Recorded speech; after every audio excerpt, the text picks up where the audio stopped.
सब कुछ तुम्हारे कारण हुआ है, लालची औरत। हम तो इतने दिनों से आराम से उसके यहाँ बैठकर खा रहे थे। तुमने जो किया उसके लिए दोनों को धक्के देकर बाहर निकाल दिया। क्या मैंने कोई सपना देखा है कि पकड़े जाएंगे? पर हम क्या कर रहे हैं? महुआ में मेरा एक दूर का रिश्तेदार है, रिश्ते में चाचा लगते हैं, बहुत पैसे वाले हैं। ऐसा? अच्छे से खा पी के आराम से सोऊंगी। खाओ, लेकिन इनके घर में भी चोरी मत करना।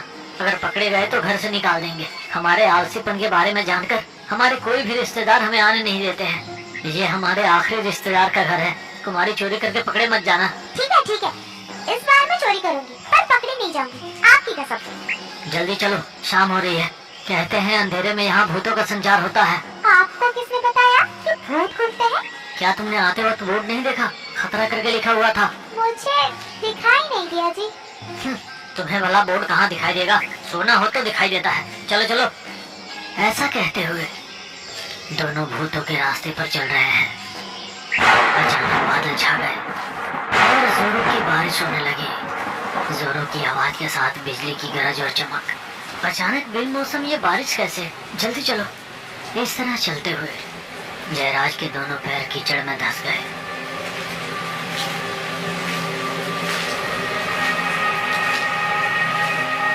वो कमर तक कीचड़ में धंस गया।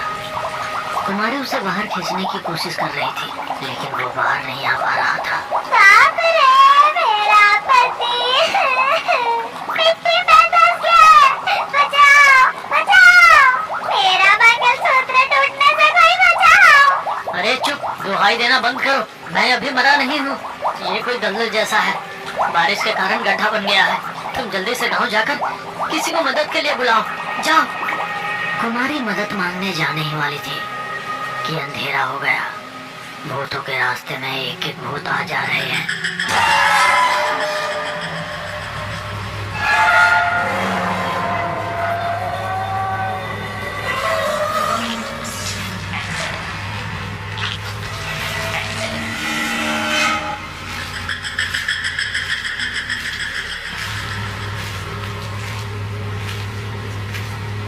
बाप रे भूत, अरे बाप रे भूत भूत। अचानक कहीं से भयंकर हंसी आई। यह क्रिया, चक्रिया, शत्रु क्रिया, लोट क्रिया, लह, यम, क्षमा, क्षमा, कपालिनी वशम। उस मंत्र को सुनते ही सभी भूत गायब हो गए।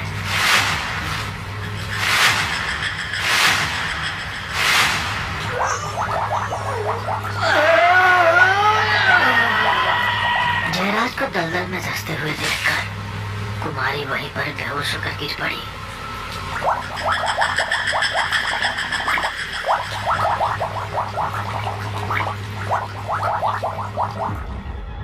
ऐसा घटित होने के कुछ साल बाद भूतों के रास्ते से बहुत दूर एक गांव किशनगढ़ में।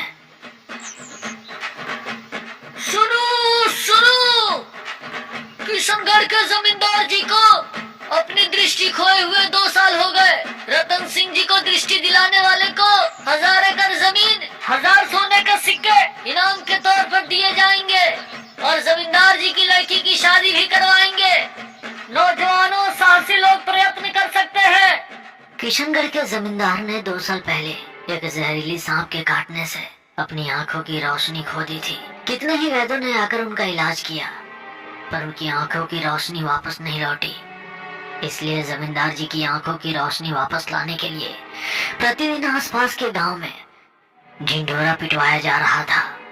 आंखें ठीक है, मुझे आपकी आंखों में कोई समस्या नहीं दिख रही है। आंखों की रोशनी कैसे चली गई? वो किसी जहरीले सांप ने डस दिया था अंधेरा में बैद जी। अजीब बात है। मैं इस देश के सर्वश्रेष्ठ नेत्र रोग विशेषज्ञों में से एक हूँ। मुझे इस समस्या का हल नहीं मिल रहा है। देश भर से कितने नामी डॉक्टर देखने आए, पर कोई फायदा नहीं हुआ। बेचारी मेरी दोनों बेटियों ने भगवान के सामने कसम खाई है कि जब तक पिता की आंखों की रोशनी नहीं आती तब तक वो दोनों शादी नहीं करेंगे। बड़े अफसोस की बात है। उन बेचारी लड़कियों को क्यों परेशान करना? उनकी शादी करा दीजिए। जमींदार जी की आंखों की रोशनी आना असंभव है। ऐसे मत कहिए, मेरे पिता की आंखों की रोशनी लौट आएगी। वो हम दोनों की शादी देखना चाहते हैं। हाँ, हम तब तक तक शादी नहीं करेंगे। ऐसा कहा जाता है कि हमारे गांव के सरहद पे लाशों की टीले पर स्थित इमली के पेड़ को 12 मिनट तक बोलने की शक्ति होती है। ऐसा कोई विषय नहीं जो वो इमली का पेड़ नहीं जानता हो। यदि अविवाहित पुरुष रात के 12 बजे अकेले उस टीले पर चढ़कर इमली के पेड़ से पूछेंगे तो मेरे पति को दृष्टि वापस आने का मार्ग बता पाएंगे वो। ओह, ये बहुत अजीब है। क्या पेड़ बात कर सकता है? तो क्या अब तक वहाँ पर कोई नहीं गया? गए थे, बहुत लोग गए थे, पर कोई वापस नहीं आ पाया। सब के सब कहीं लापता हो गए हैं। हालांकि ये सब विश्वास करने योग्य नहीं है, लेकिन डॉक्टर को एक आशा जगी। मैं खुद उस इमली के पेड़ के पास जाऊंगा। किसी तरह जमींदार जी की आंखों की रोशनी वापस लाऊंगा। मैं जमींदार जी का दामाद बन सकता हूँ, करोड़पति हो सकता हूँ। ये सोचकर वे अपने गांव नहीं गए।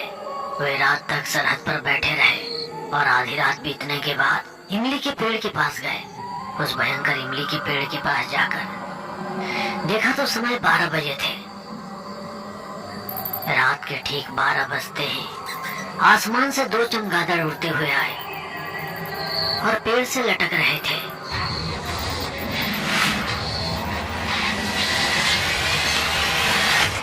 इमली का पेड़।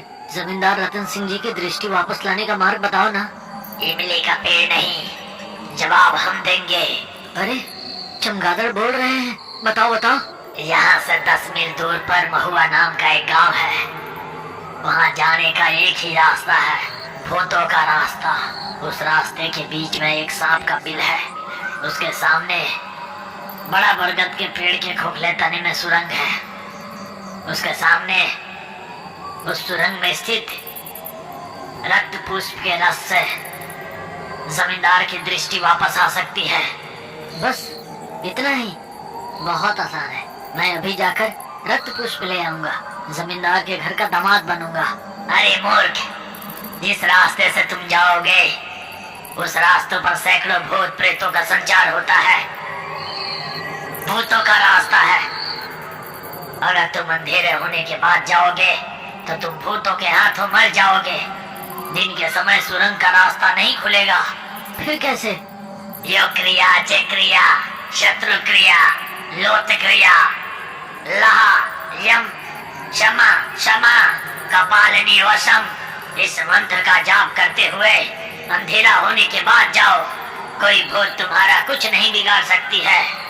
12 मिनट पूरे हो रहे हैं, चलो चलते हैं। ऐसा बताकर दोनों चमगादड़ उड़ गए।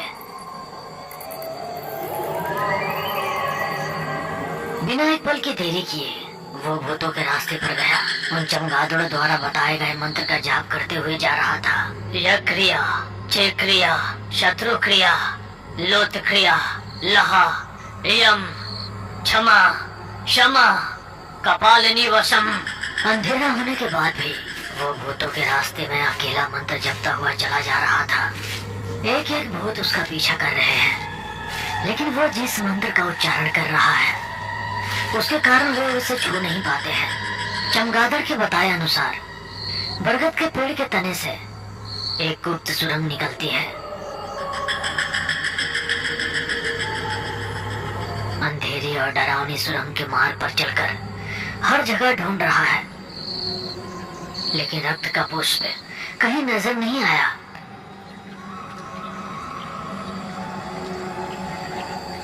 और अंदर जाकर देखने पर एक सूखा लाश रंगोली में पड़ा हुआ है। उसके चारों ओर दीपक जल रहे थे। उसके सामने अंकुरा का शिला, चारों ओर अस्थि पंजर।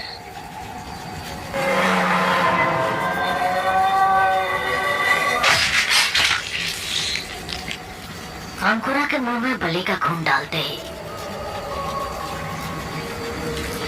बदले में सोने के सिक्के निकले।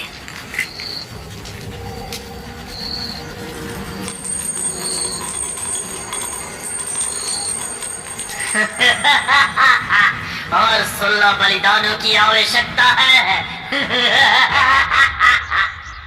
दिन बीत रहे हैं। ढिंढोरा सुनकर बहुत से नौजवान जमींदार के घर आ रहे हैं। माधवी देवी के बताए लाशों के टीले पर इमली के पेड़ के बारे में जानकर साहसी लोग वहां जा रहे हैं, लेकिन कोई भी रक्त पुष्प लेकर नहीं लौटा। जबकि ये ऐसा था। एक दिन कमल नाम का एक लड़का जमींदार जी के घर आया। ढिंढोरा सुनकर आया हूँ, मेरा गांव अनंतगिरी है, मेरा नाम कमल है। माधवी देवी ने कमल को विस्तार से सब कुछ बता दिया। कमल बेटा सावधान, अब तक 100 लोग कब्र के टीले पर जा चुके हैं, उनमें से कोई वापस नहीं आया। मैं हर किसी की तरह नहीं हूँ, आप देखिएगा। ऐसा कहकर बाहर आते हुए कमल को देखकर चारुलता दौड़कर आई। कमल, मेरे लिए अपनी जान की बाजी मत लगाओ, उस लाशों के टीले पर मत जाओ। ठीक है, नहीं जाऊंगा, लेकिन अब तो मेरे साथ चलो, शादी कर लेंगे। कमल और चारुलता दोनों बचपन से ही एक दूसरे से प्यार करते हैं। अनंतगिरी में रह रहे उनके नानी के घर आते आते कमल से चारुलता का परिचय हो गया था। आ जाती, मगर मैंने ये कसम खाई है, मेरे पिता की दृष्टि वापस नहीं आने तक मैं शादी नहीं करूंगी। तो ठीक है, मैं जाकर तुम्हारे पिता की दृष्टि वापस लाने वाले उस फूल को ले आऊंगा, तभी शादी करूंगा। नहीं, जो भी वहाँ गए कोई वापस नहीं आया। तो फिर मेरे साथ चलो, हमारे गांव चलकर शादी कर लेते हैं। तुम्हें याद है तुमने बचपन में मुझसे वादा किया था कि तुम मुझसे शादी करोगी? तुमने मुझे अपनी अंगूठी पहनाई थी। ठीक है, तुम सरहद पार मेरा इंतजार करो, सब सोने के बाद मैं आ जाऊंगी। आधी रात हो गई। कमल गांव के सरहद पर चारुलता का इंतजार कर रहा है, लेकिन चारुलता नहीं आई। अगले दिन पता करने के लिए गांव में गया तो हर कोई कानाफूसी कर रहा है कि चारुलता किसी के साथ भाग गई।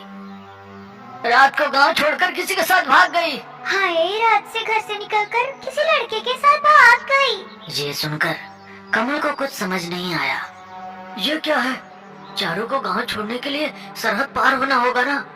मैं तो रात भर सरहद पर था और मैंने नहीं देखा, कैसे चली गई, कहाँ गई? ये सोचते हुए जमींदार जी के घर जाकर देखने पर चारुलता कहीं दिखाई नहीं दे रही थी। माधवी देवी ने कमल को आते देखा। क्यों बेटा, कल कब्र के टीले के पास इमली के पेड़ के पास नहीं आए थे क्या? वो कल गांव में काम था इसलिए नहीं गया था। आज हर हाल में कब्र के टीले पर जाऊंगा। आपकी बड़ी बेटी दिखाई नहीं दे रही है, घर पर नहीं है। वो हमारी नाक कटवा के किसी और के साथ भाग गई। चारुलता कहाँ गई होगी ये समझ में नहीं आ रहा था। वो पूरे गांव में ढूंढ रहा था। चारुलता कहाँ गई होगी? बेटी के चले जाने का गम माँ माधवी देवी के चेहरे पर नहीं दिखा। मैं कल कब्र के टीले पर नहीं गया था, ये बात वो कैसे जानती है?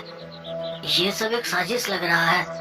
ऐसे समय में हमारी रक्षा करने वाली काकी से मिलना चाहिए, मंत्री वाली बूढ़ी काकी से मिलना चाहिए।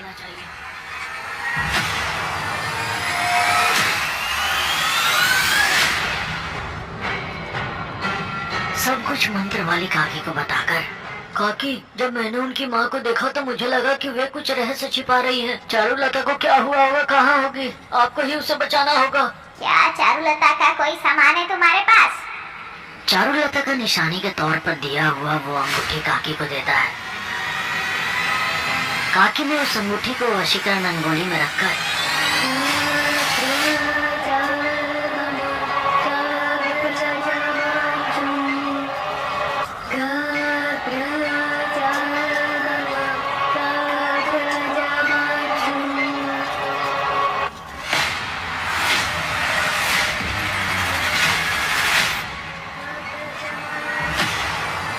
चारुलता का चेहरा माया दर्पण में दिखाई दिया। देखा तुमने, चारुलता जिंदा है। चलो उसे जाके बचाते हैं।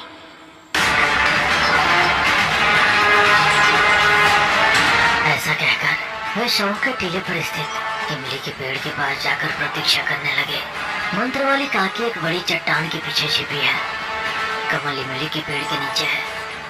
ठीक रात के 12 बजते ही 2 चमगादड़ आए और डाली से लटक रहे हैं। जमींदार जी की दृष्टि वापस लाने का उपाय बताकर, 12 मिनट पूरे होने को है, चलो चलते हैं। इससे पहले कि दोनों चमगादड़ उड़ जाते, काकी ने अपनी जादू की छड़ी से दोनों चमगादड़ों को बंदी बना लिया।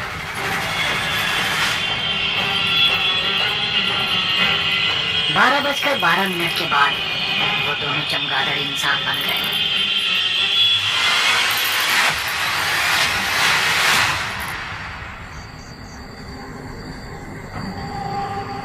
ये क्या? आप चारुलता के माता पिता है ना? ये सब क्या है? बताओ, चमगादड़ की तरह इधर उधर क्यों घूम रहे हो? कौन हो तुम लोग? इंसान या भूत? नहीं तो भस्म कर दूंगी तुम्हें। मनुष्य है। हाँ, हम मनुष्य हैं, हमें कुछ मत करो। हम और जमींदार रतन सिंह जी दूर के रिश्तेदार हैं।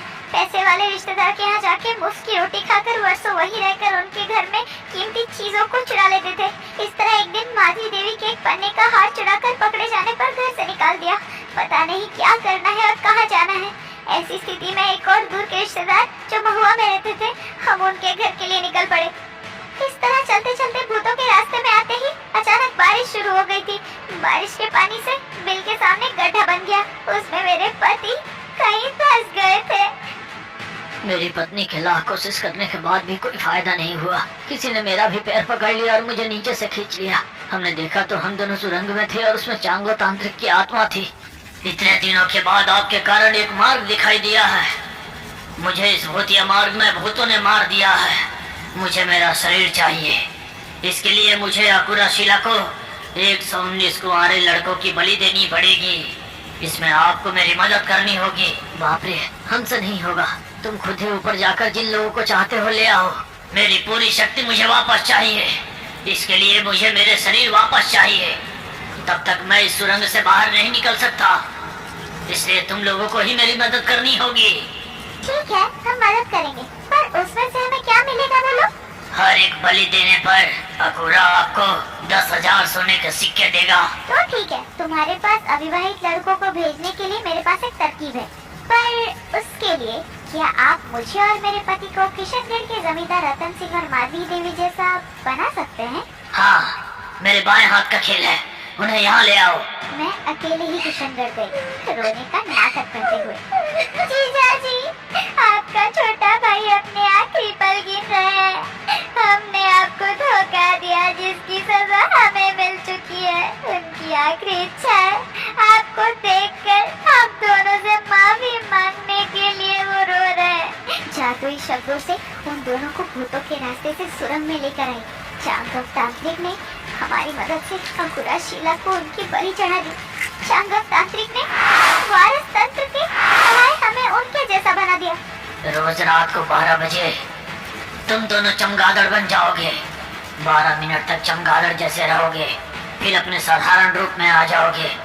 जब तक 117 बलि पूरे नहीं होते तब तक ये करना होगा। वो 12 मिनट काफी होंगे आपके पास बलि के पशु को भेजने के लिए? इस तरह चांगव तांत्रिक के साथ सौदा किया। माधवी देवी और रतन सिंह की बलि देने से मिले सोने को लेकर किशनगढ़ चले गए। सफर के दौरान एक सांप के काटने से मेरे पति की आंखें चली गई। पिता की आंखों की रोशनी वापस आने तक शादी नहीं करेंगे, ऐसा मैंने बेटियों से कसम ली। दोनों पागल लड़कियों ने हमें अपना माता पिता समझ लिया।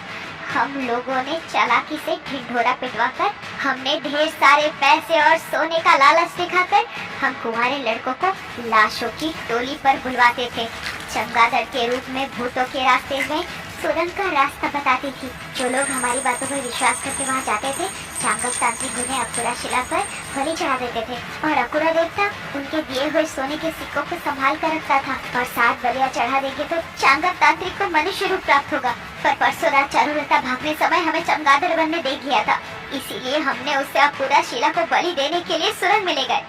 एक क्रम में सीधा 117 पुरुषों की एक पंक्ति में बलि दी जानी चाहिए।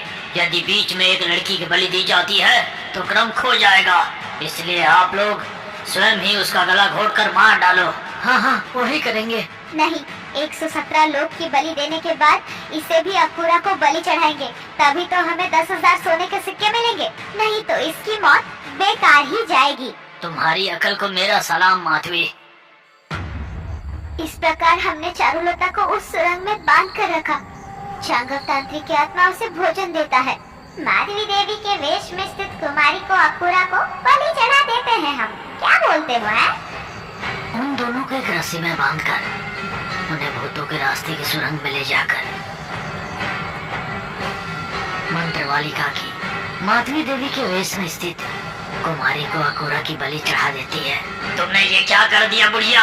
फिर से शुरू से 117 अविवाहित युवकों की बलि चढ़ानी होगी। तुम्हें इसकी आवश्यकता नहीं है। काकी अपनी जादू की छड़ी से चांगो की लाश को जला देती है।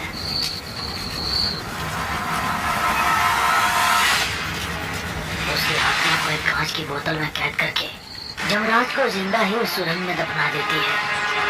चारुलता को मुक्त करके वापस ले आती है। कमल चारुलता से शादी कर लेता है। बहन माधुरी का विवाह भी मनचाहे लड़के से करा देती है।